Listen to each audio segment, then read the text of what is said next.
இப்ப நான் பேசக்கூடிய இந்த நேரம் பாரத பிரதமர் திரு நரேந்திர மோடி அவர்கள் மிக முக்கியமான ஒரு அறிவிப்பை வெளியிட்டிருக்கிறார்கள்.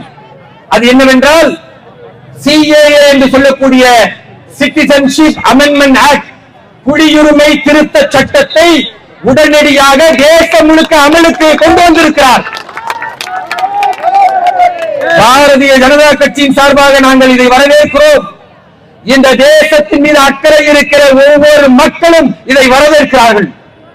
சிட்டிசன்ஷிப் அமெண்ட்மெண்ட் ஆக்ட் என்று 2019 கொண்டு வந்த பொழுது திட்டமிட்டு காங்கிரஸ் எதிர்த்தது, கம்யூனிஸ்ட் எதிர்த்தது, இங்க இருக்கக்கூடிய திமுக எதிர்த்தது.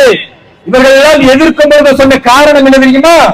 இஸ்லாமியர்களை இந்த நாட்டை விட்டு விரட்டப் போகிறார்கள், இஸ்லாமியர்களுக்கு குடியுரிமையை பறிக்கப் போகிறார்கள் என்று ஒரு திட்டமிட்ட பொய்யை பரப்பினார்கள்.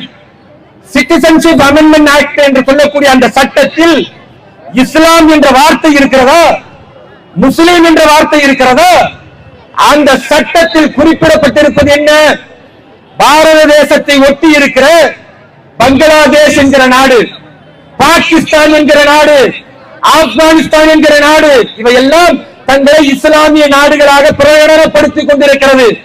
அந்த நாட்டில் வசிக்கிற சிறுபான்மை மக்களாக இருக்கிற கிறிஸ்துவர்களோ, இந்துக்களோ, சீக்கியர்களோ, பௌத்தர்களோ அந்த மத வழிபாட்டை, அவர்களுடைய நம்பிக்கையை பேண முடியாமல் அவர்கள் துன்புறுத்தப்பட்டு, அவர்கள் கொலை செய்யப்பட்டு, அவருடைய சொத்துக்கள் சூறையாடப்பட்டு அவர்களை நடுத்தருவில் நிற்க வைக்கும் பொழுது ஒரு ஹிந்துவாக, ஒரு கிறிஸ்துவனாக, ஒரு சீக்கியனாக அங்கு வாழ முடியாத நேரத்தில் நம்முடைய பாரத தேசத்திற்கு அகதிகளாக வந்து 30 வருடம் 40 வருடம் அகதிகளாகவே தேசத்தின் எல்லையில் இருக்கிறார்களே, அப்படி 2014 வரை அகதிகளாக இருக்கக்கூடிய நம் பாரத தேசத்தின் மக்களுக்கு குடியுரிமை தருவதற்கான சட்டம் தான் சிட்டிசன்ஷிப் அமெண்ட்மெண்ட் ஆக்ட் என்று சொல்லக்கூடிய குடியுரிமை சட்டம். இதுல இஸ்லாமியர்களுக்கு எங்க பாதிப்பு இருக்கிறது?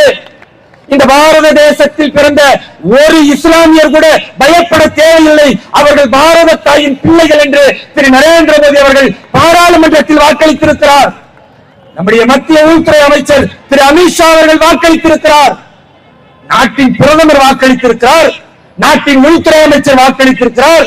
இந்த 140 கோடி மக்களும் சாதி, மொழி, மதத்தை கடந்து நாம் அனைவரும் பாரத தாயின் பிள்ளைகள், ஒரு தாய் மக்கள் என்று சொல்லக்கூடிய ஒரு நாட்டின் பிரதமர் அவரை எதிர்க்கக்கூடிய ஒரு மனநிலையில மதத்தின் பெயரால் மீண்டும் இங்கே CAA-க்கு எதிராக எப்படி கடந்த முறை ஷாஹின் பாக் என்று சொல்லி இந்தியா முழுக்க ஒரு திட்டமிட்ட ஆர்ப்பாட்டம் நடந்ததோ, இஸ்லாமிய பெண்மணிகளை, தாய்மார்களை தெருவுக்கு கொண்டு வந்து ஆர்ப்பாட்டம் நடத்தியதோ, அப்படி இனிமேலும் நடத்துவதற்கு பாரதிய ஜனதா கட்சி விடமாட்டோம்.